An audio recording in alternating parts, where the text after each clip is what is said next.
Welcome, friend, to the 10-Minute Mind Shift podcast. I'm your host, Janet Cagle, certified life coach, weight loss coach, and lover of all things related to up-leveling my life and yours. My goal is to give you a mind shift that gets you one step closer to your goal. My goal is not to keep you wrapped up in self-help all day, just 10 minutes. And who doesn't have 10 minutes, right? Hey friend, and welcome back.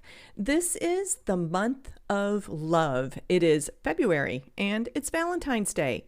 This is a relationship holiday for most of us, and so I thought it would be fun to talk about your relationship with your goal and how to have a better one. This is episode number 88 and Goal Love. Your relationship with anyone is your thoughts about them. Yep.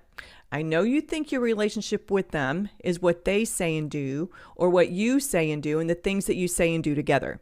Those things may influence your thoughts, but in the end, it's your thoughts about that person that creates the feelings that you have for that person, and your feelings ignite the action that you take or don't take, and that becomes the result of the relationship that you have with that person.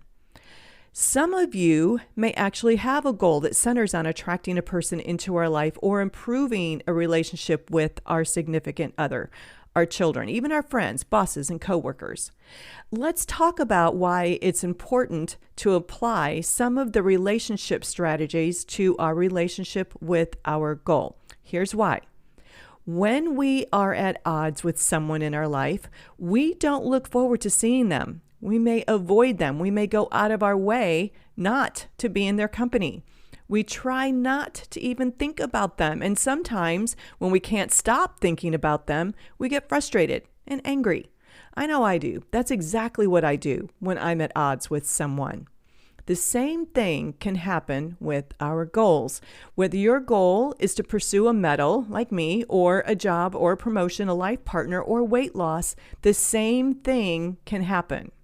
We all love the idea of creating the outcome, but where the wheels fall off the wagon is when we actually have to do the work of becoming the human who can create the result. Growth requires discomfort, and as soon as our brain experiences discomfort, we start thinking things like, I don't like this. This is hard. This should be easier. I should be further along. This isn't fun.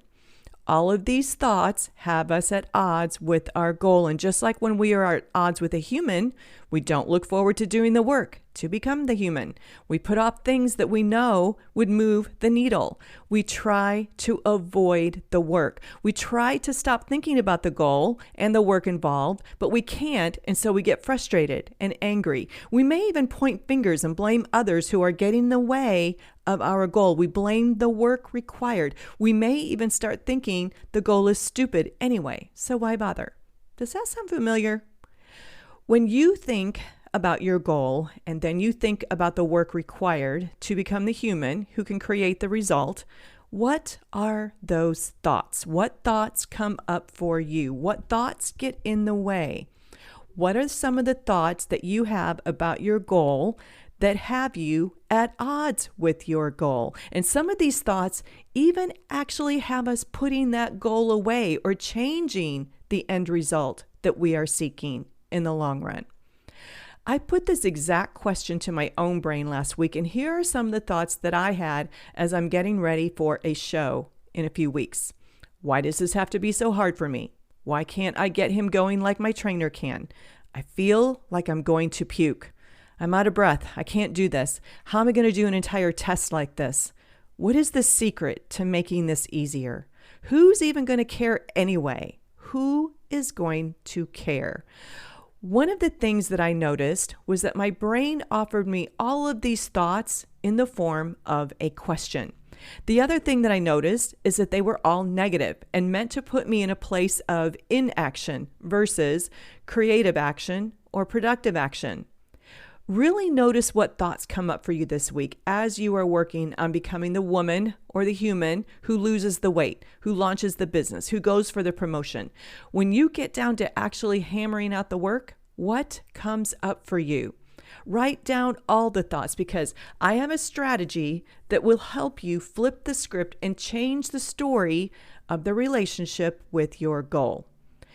Once you have written down all of the words and sentences your brain offers, we are going to put the thought through an inspection. Over the years, Steve and I have remodeled many homes, and one of the things that is required when you change the original construct of the home is an inspection. And so it's not just a simple walkthrough. It's an examination of the work done. So here we go. We are going to do the same thing. Number one, for each thought that you have noticed your brain offers, write it down. Once you have all of those thoughts down on paper and out of your head, I want you to put them into statements instead of questions. So, for example, my thought, why does this have to be so hard for me, is converted to, this is hard for me. Instead of, why can't I get him going like my trainer can, I convert that to, I can't get him going like my trainer can. In other words, take the question part out of the statement. The reason for this, the reason we want to do this is that we want to get very clear on the emotion that each thought ignites. And when they are in the form of a question, we won't get there. Next step, number 2, do this for each thought. Read the thought one at a time, and I want you to write down what emotion is created when you think this thought. Do this one at a time. So when I think I can't get him going like my trainer can, I feel defeated. When I think this is so hard for me, I feel incompetent. Here's why this is important. The feelings and emotions are creating the way you are fueling your action or inaction. And if you are anything like me, feeling incompetent and defeated is not going to ignite any high-octane actions. And those emotions aren't designed to do that. They are designed to send you back to bed watching Hulu and eating ding-dongs. It's important to get to the heart of the fuel by which you are pursuing your ambition. So don't skip this part. Next, number 3. Now here's the good part, and this is where we get to flip the script. We are going to interrupt the current thought model so that we don't entertain these useless, low-octane thoughts. Ask your brain, what are these thoughts revealing to me? Remember, the survival part of your brain is wired with a negative bias. It's always going to point out things for your consideration so that you can survive. My brain did not know that I was riding a horse. It only knows that I am exerting a lot of energy, feeling uncomfortable and feeling defeated with what feels like has zero payoff at the moment. And think about it. Your brain's entire motivation is to seek pleasure, avoid pain, and conserve energy. Of course, doing what I was doing was sending all kinds of alerts for survival to that survival part of my brain. Yours is doing the same thing. Just know that. But it's also revealing things to you. It's revealing to you exactly the obstacles that are in the way. And if you remember from a previous episode, the obstacle in the way is the way. So when I examined these thoughts, my brain revealed to me that I think this is hard. Listen, it's supposed to be hard, or everyone would do it, and then it wouldn't be special for me to be doing this thing. It's hard, but it's not too hard, and I was made for this. It's hard because riding a big horse like Dutch is hard, and I love riding big horses, and I love riding Dutch.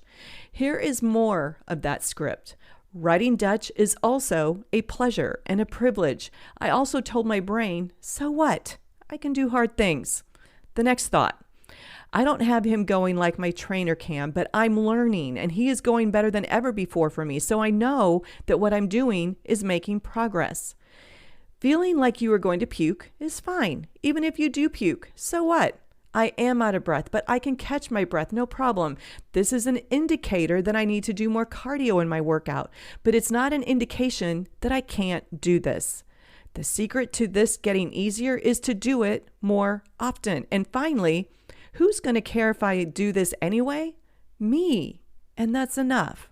When I examine my thoughts and I look at it through the lens of what can I do differently going forward, I was able to come up with a strategy based on what my brain told me while it was trying to talk me out of this thing.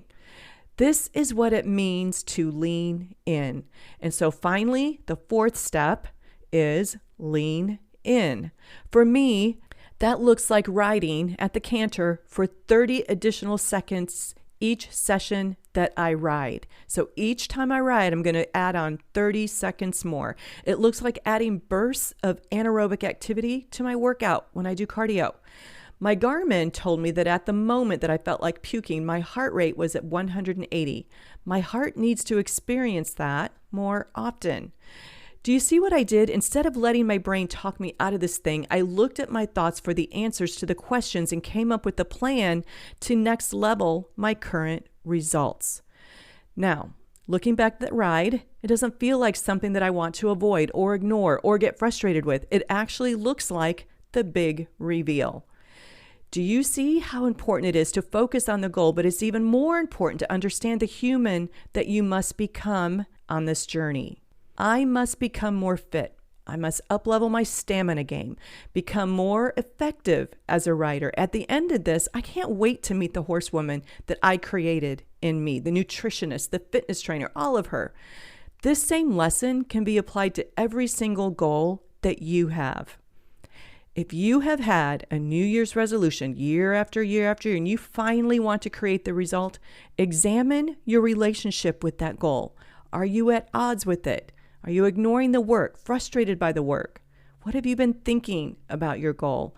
Don't be afraid of the answers, my friend. Lean in. I want to leave you with this final thought. Your goal is closer than you think, and it's not as hard as you think it is, and you are way stronger than you will ever need to be. All right, my friend, that is what I have for you, and now go have the best day ever.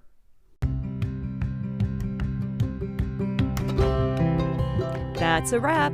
I hope that you were able to experience a mind shift of your own today. Listen, if you love this podcast, you should totally check out my Life by Design 6-week boot camp. It's a work at your own pace workshop and something that you can do over and over and over again to up-level your results.